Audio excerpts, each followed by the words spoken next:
Here I go again. I'm gonna try to remove this engine myself. I got everything loose.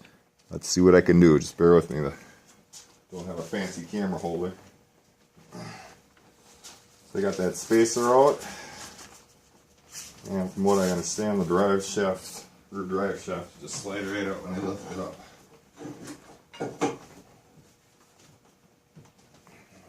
Oh. Haha. One more thing.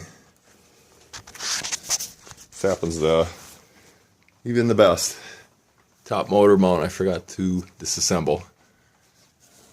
I will get that off in a minute.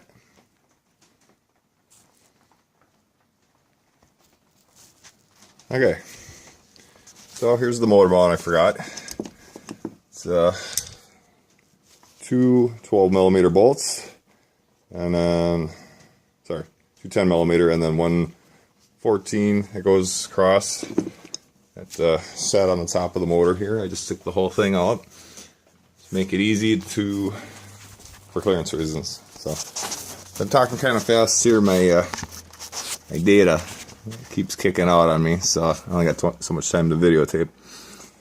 Alright, so should have everything loose, and I'm going to try to pry it up and get it out.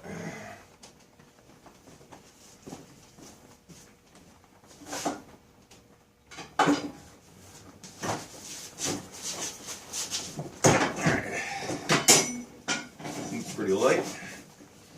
Alright, pull that out. That actually isn't too bad. Now, you got disconnected from there, just slid right out. Now, all I have to do is turn the engine out from the bottom and out.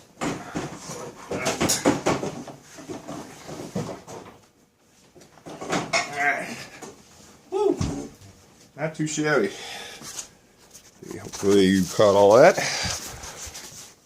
Felt like it was only about 50 pounds. So, for those of you that ever want to see an engine pull out, that actually wasn't that terrible. Hope you enjoyed my video. Thanks.